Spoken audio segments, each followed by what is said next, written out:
Guys, I keep a good looking lawn back here, and I make a lot of videos on YouTube about lawns. This time of year during the springtime, I get a lot of questions from friends and family, random comments and emails that come to me through this channel. My neighbors. A lot of people ask about Weeden Feed. It's one of the most popular, common products that you can find in grocery stores and hardware stores and general stores. All the various stores out there seem to want to sell Weeden Feed. And typically you're going to find that the most novice lawn care owners, or the least, let's put it like this, the most casual lawn owners, people that even maintain fairly decent looking lawns, they'll put down Weeden Feed every year and they'll swear by it. My grandfather, who passed away a couple years ago, he always raved about the Weeden Feeds that he put down on the lawn. Thing is, Weeden Feed sounds like a fantastic product. It's like one thing, you put it on the lawn and it kills the weeds and makes the grass grow. It sounds great. These days there's even fancier Weeden Feeds, products that you put it down and it kills weeds and prevents weeds and fertilizes grass. The problem is, in the springtime, no matter how much that sounds amazing, it's not the right product to put down for probably 95% of people with lawns. Now, there's always a caveat. When I make a big, broad video like this, there's always going to be a few caveats. And if you think that you fall into that category, please put your question down in the comments below, and I'll try to address it. But for the vast majority, 9 out of 10, 19 out of 20 people, Weeden Feed in the spring really is fairly wasteful. And the reason for that is when we put a granular weed killer on the lawn, like all by itself, that weed killer needs to get stuck to the leaf blades to be able to get sucked into the weeds and kill the weed off. There are some exceptions, some soil mobile products that go into the root systems of the target weeds, but the vast majority need to go onto an actively growing plant, an undesirable weed in the lawn, and they get sucked in through the leaf. But if your product also has a weed preventative in it, that's a product that if you apply it as a standalone product, it needs to go onto the dirt under your grass, and then it needs to get watered in.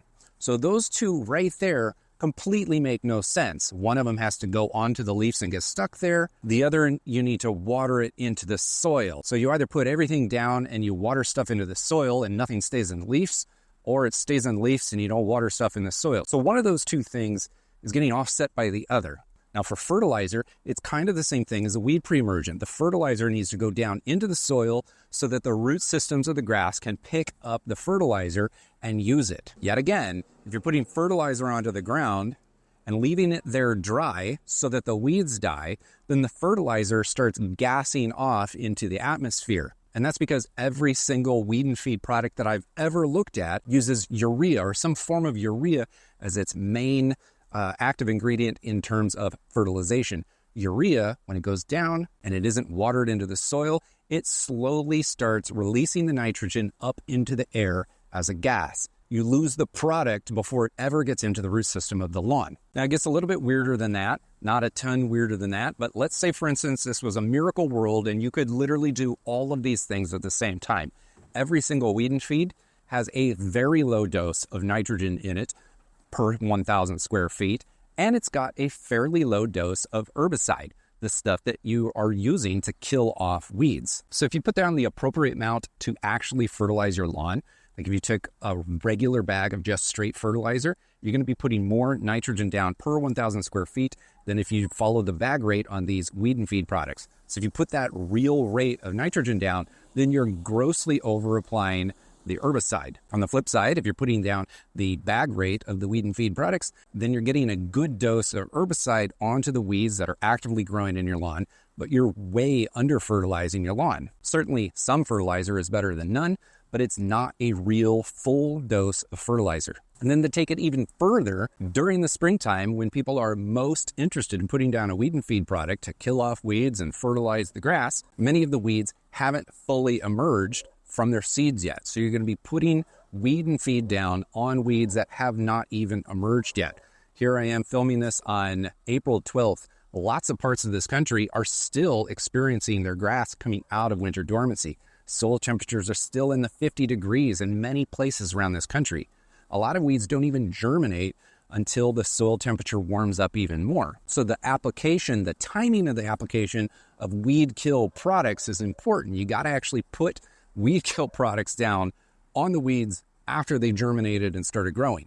If they haven't germinated yet, then it's again a waste of product. You would be better served in the early spring putting down a weed pre-emergent. Even if you're a little bit late in the spring, you can put down a weed pre-emergent that uses dithiopyr as its active ingredient, and you can easily prevent a lot of the weeds that are going to crop up over the next couple months and still prevent some of the weeds that already germinated within the past couple weeks. And all of the weeds, but certainly some of them. If your grass isn't fully growing yet, it's too early for fertilizer anyway. So it's much better in the early parts of spring to prevent the weeds and then actually do the fertilizing standalone product later in the spring, mid-spring. Let's call it like the end of April, 1st of May.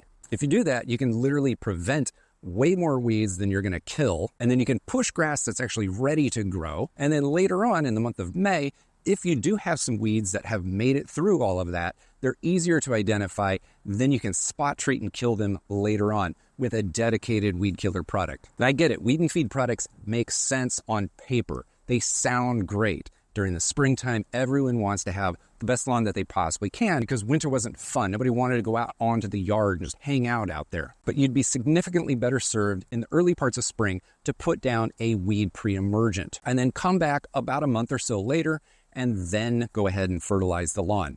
If you really do want to use some Weeden Feed, the vast majority of people are best served putting the Weeden Feed down at the very end of summer, which typically is around the 31st of August, kind of in that Labor Day weekend.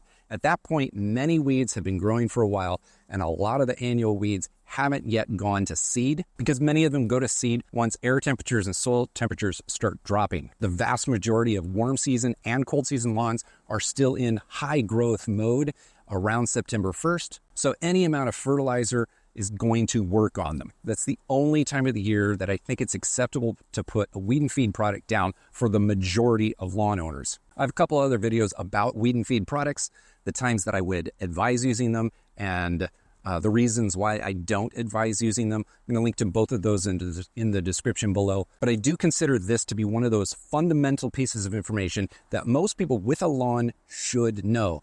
Most people don't, but they should know. If you want to learn more about the fundamentals of lawn care and tending to your lawn better, more intelligently, then make sure to start with this video up here in the corner. Thank you very much for watching, and post any comments if you think you're in that minority down in the comment box below, and I'll address them.